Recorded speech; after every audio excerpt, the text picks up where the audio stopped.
Salut tout le monde, on se retrouve pour mon top 6 de mes films préférés de l'année 2021. Alors je dois vous avouer que c'est pas un très grand cru pour moi cette année 2021. Bon, pour excuse, il y avait le confinement, le cinéma était fermé jusqu'à mi-mai, donc forcément sur une demi-année c'est plus compliqué. Mais bon voilà, celui que j'ai mis en 1, je l'ai beaucoup aimé, mais je pense pas qu'il finira dans mon top 10 par exemple quand je ferai un top de mes films préférés des années 20 en 2030, quand on se retrouvera là d'ici là. Donc voilà, beaucoup de films que j'ai beaucoup aimés, mais quand même, je trouve que par rapport à mon top 1 de 2020, 2019, 2018, etc., c'est un peu en dessous.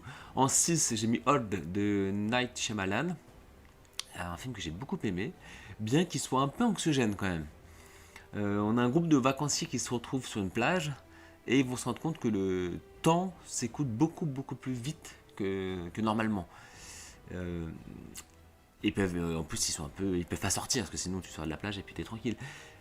Et les comment du pourquoi du film est quand même assez intéressant, le rythme est plutôt bon, j'ai bien aimé. Même si un petit peu un côté anxiogène, je dirais. En cinquième position, j'ai mis The Father avec Anthony Hopkins, un film qui parle d'Alzheimer. C'est quand même un film triste, sans nommer une seule fois le mot Alzheimer ou maladie d'ailleurs. Donc du coup, on se concentre vraiment sur la vie du gars. Mais la réalisation, elle est franchement bien foutue, quoi. Au début, on est surpris quand même. Enfin, quand on comprend le mécanisme du film, on est quand même assez surpris. Ouais, c'est un film quand même, bon, bien sûr, c'est un drame qui est assez, qui est triste, mais très bien joué, très bien interprété.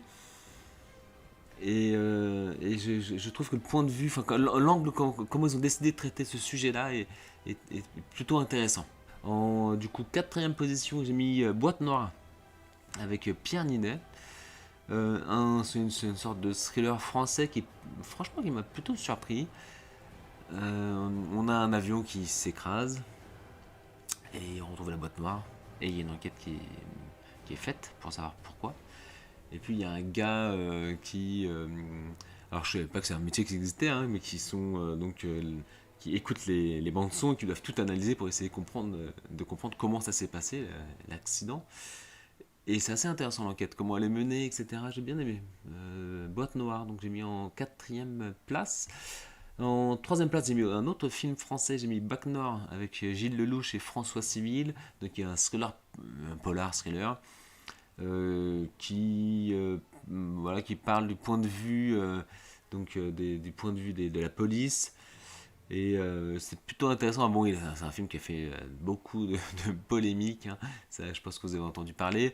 Mais il est quand même très intéressant à voir. Il est plutôt bien joué. Franchement, Gilles Lelouch, c'est quand même un très bon acteur. François Civil aussi, que j'aime beaucoup. C'est un film à voir, un film que je pense assez intéressant. Je trouve que les thrillers français, il y en a beaucoup qui sont mal faits. Mais quand c'est bien fait, il y a quand même quelque chose qui est intéressant, je trouve, parfois. Et donc celui-là, je le mets dedans. En deuxième position, un autre film français, Camelot, premier volet. Alors pour tout dire, Camelot, ça fait 10-15 ans que je me dis, il faut absolument que je regarde Camelot, il faut absolument que je regarde, et j'avais jamais vu en fait. Enfin, j'avais vite fait des fois quand ça passe à la télé, oui, je savais à peu près de quoi ça parlait, le ton, et je savais que c'était de Alexandre Astier, mais voilà quoi.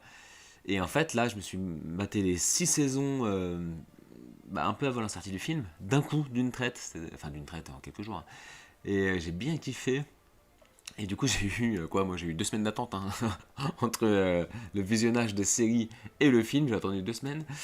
Et franchement, c'était sympa. J'étais vraiment plongé dans l'univers Camelot pendant un mois, quoi. Alors j'ai beaucoup aimé. Il m'a bien fait rire il y a deux trois répliques qui m'ont bien fait rire quand même. Mais son défaut pour moi, c'est qu'il n'était pas assez épique. La fin, j'aurais voulu quand même quelque chose de plus grand. C'était un peu facile la fin. Mais je trouve ça fort quand même d'avoir réussi à transformer un format court en format moyen, en format long, tout en gardant le même ton, enfin le ton change, évolue, c'est sûr. Mais on est quand même dans de la comédie et dans du drame. Franchement, c'est plutôt fort. J'attends le 2 du coup avec impatience. Voir ce que ça va donner. Donc Camelot en deuxième position. Et en premier, alors je pense que je vais en surprendre plus d'un. Alors en premier, je n'ai pas mis, je vais vous le dire tout de suite, j'ai pas mis la Snyder Cut, Justice League de Snyder, tout simplement parce que c'est vraiment un top des films sortis au cinéma. Sinon, je pense que je l'ai mis numéro 1. Oui, je l'aurais mis au numéro 1 même. Donc voilà, c'est pas celui-là, pour ceux qui s'attendent tous à la Snyder Cut, mais du coup je pense que je vais encore plus vous surprendre ce que j'ai mis en 1. J'ai mis Les Éternels, j'ai mis un film Marvel. Les autres films Marvel qui sont sortis cette année, franchement je les ai trouvés beaucoup moins bons que les films Marvel de la phase 1, Thanos, tout ça là. Franchement, Shang-Chi, je l'ai trouvé trop facile. Vraiment un film pour enfants, j'ai trouvé que tout était facile pendant tout le film. Black Widow, j'étais un peu déçu parce que j'aime beaucoup le personnage. Mais là, Les Éternels, j'ai beaucoup aimé parce que Marvel essaye autre chose. Et Marvel, j'ai l'impression que c'est limite un film d'ici, c'est ça qui était intéressant. Sauf que ce qui est intéressant, c'est que quand Marvel fait, on va dire, du DC entre guillemets, le film il est plutôt bon. En tout cas, moi je l'ai aimé, mais peut-être parce que je suis fan de DC. Mais quand DC essaie de faire du Marvel, ils font des films nazes, quoi. Ça, c'est marrant, on pourrait analyser ça. Mais donc, j'ai bien aimé comment un nouvel univers qui s'ouvre sur le Marvel Cinematic Universe, un film pas forcément avec de l'humour, un film plus sérieux, un film long, mais qui raconte vraiment quelque chose. Ça évolue, ça avance, ça avance. Et donc, les méchants, est-ce qu'ils sont vraiment méchants, les gentils, est-ce qu'ils sont vraiment gentils. Je trouvais ça intéressant. J'ai été surpris, franchement, par le film. Je m'attendais pas. J'ai failli pas le voir parce que quand j'ai vu qu'il durait 2h40, je me suis dit. Pff. Et au final, j'ai beaucoup aimé. Donc voilà, je le mets numéro 1 de mes films 2021. Alors, petite mention spéciale à 3 petits films. J'ai mis Adieu les cons. Oui, ok, il est sorti en 2020, mais en fait, il s'est fait directement couper à sa première semaine d'exploitation. Et en réalité, il est sorti en 2021, du coup. Et le 19 mai 2021 avec Virginie Fira. Et c'est vrai que les comédies dramatiques comme ça, c'est un film qui est à la fois drôle et à la fois triste. Et avec aussi Albert Dupontel, j'ai bien aimé, à voir. Franchement, une bonne comédie dramatique. Il y a les deux tons sont bien exploités, je trouve, la comédie et le drame dans ce film. J'ai mis Dune aussi, que j'ai pas trouvé extraordinaire non plus, mais que j'ai trouvé assez intéressant en termes de. Il y a vraiment un univers qui est installé. Et vraiment, quand il y aura le 2, alors je pense qu'il y aura un 2, je sais pas s'il y aura un 3 sans doute, je pense que quand ils seront tous sortis, regarder toute la saga d'un coup, ça sera très sympa, un peu comme quand tu regardes Le Seigneur des Anneaux, ou tu regardes Matrix, quand tu regardes tout d'un coup une trilogie, ça prend un sens différent en fait. Et ben là, je dirais la même chose. J'ai bien aimé, mais parce qu'il y a un 4 qui s'installe, et j'attends justement de voir ce que ça va donner pour la suite, le 2, voire le 3, je pense qu'il y aura 3 épisodes. Et alors, j'ai mis Spider-Man No Way Home en mention spéciale pour le fait que c'est un film qui ose ouvrir le multivers, tout ça. Enfin, je pense que je vais pas spoiler parce que le film il a maintenant plus d'un mois de sortie. Mais bon, voilà, je pense qu'on sait tous maintenant ce qui se passe dans le film et que c'est quand même osé comme pari.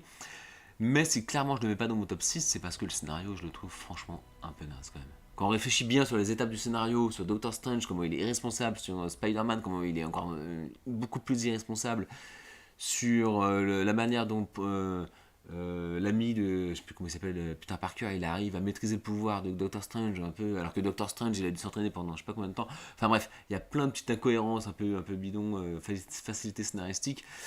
Mais pour comment dire, la surprise, la première fois au cinéma qu'on voit un film comme ça, je ne veux pas en dire plus parce que je ne vais pas spoiler trop pour ceux qui ne l'ont pas encore vu, et bah pour ça quand même je le mets dans mention spéciale parce que je trouvais ça sympa, j'ai passé un très bon moment de cinéma pour ces éléments là. Maintenant ça serait bien quand même qu'il fasse un vrai scénario, des vraies raisons qui emmène à ça quand même. Donc voilà, dites-moi dans les commentaires vous ce que vous avez pensé de cette année 2021, si vous êtes d'accord avec mon classement ou non. Donnez-moi votre classement de vos films préférés, alors pas forcément 6, 5, 4, 3, juste vos films préférés. Et puis on pourra un petit peu débattre dans les commentaires. Allez, on se retrouve bientôt, salut.